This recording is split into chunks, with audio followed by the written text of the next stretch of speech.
Today ay gagawa naman tayo ng masarap at mabentang-mabenta na fresh lumpia.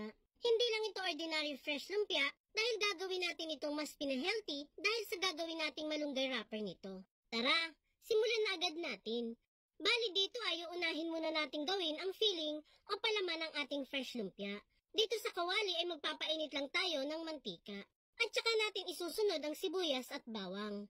Igisa lang natin ito hanggang sa lumabas na ang aroma nito.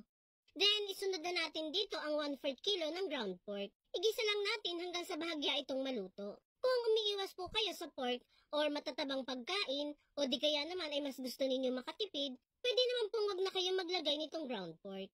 Isunod na natin dito ang mga pampalasa. Ilagay na natin dito ang paminta, konting patis, at isang piraso ng pork cubes. Kung may iba kayong prefer na pampalasa, pwede naman pong yun na lang ang gamitin ninyo. Igisa muli natin ito hanggang sa humalo ng mga pampalasa na inilagay natin. Sunod na natin dito ang carrots, singkamas at kamote. Pa-strips lang po ang ginawa nating hiwa dyan sa gulay. Igisa natin hanggang sa maluto ng bahagya ang mga gulay. Hindi po natin kailangan dito na masyadong luto ang mga gulay. Half cook lang po ay pwede na po. Mas masarap kasi ang fresh lumpia kung medyo crunchy pa ang mga gulay. Pagkalagay ng mga gulay ay lulutuin lamang natin ito ng 5 minutes. At pagkaraan ng 5 minutes, ay pwede na natin itong hanguin at iset aside. Proceed naman tayo sa paggawa ng malunggay wrapper. Sa isang bowl, ay maglalagay lang tayo ng 2 pirasong large size na itlog at saka ito batihin. Then, maglalagay tayo dito ng 2 1/4 cups ng tubig. Isunod na natin agad dyan ang 1/2 kutsara ng cooking oil. Haluin lang muna ang mga wet ingredients bago ilagay ang 3/4 cup ng all-purpose flour at 1/4 cup ng cornstarch. Haluin hanggang sa totally mag-mix na ang mga sangkap. And last ay sunod na natin dito ang estimated 1/4 cup ng malunggay. Huwag niyo po masyadong kadamihan ng malunggay na ilalagay niyo po dito at baka naman po pumait ang magagawa ninyong wrapper. Haluin lang natin ito for the last time. After niyan ay transfer na natin ito dito sa blender. I-blend lang natin ito hanggang sa madurog na totally ang malunggay. Kapag okay na ang mixture ay proceed na tayo sa pagluluto. Dito ay gagamit lang tayo ng non-stick pan para mas mapadali po natin ang paggawa ng wrapper. Painitin lang natin ang kawali ng nakaset sa low heat. At saka tayo maglalagay ng malunggay mixture. Ikot-ikutin lang natin ang pan hanggang sa mag-formang bilog na ang ating mixture.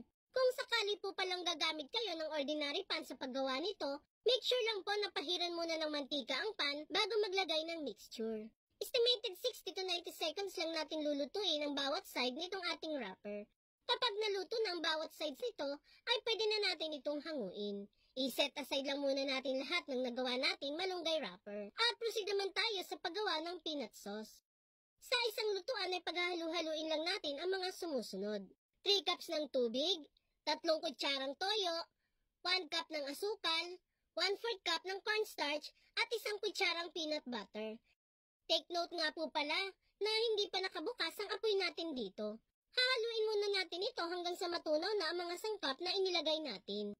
And once matunaw na, ay pwede na nating ilagay sa high heat ang apoy nito para mas madali itong uminit. Huwag natin itong titigilan sa kakahalo para po hindi magsettle ang cornstarch sa bottom ng ating pan.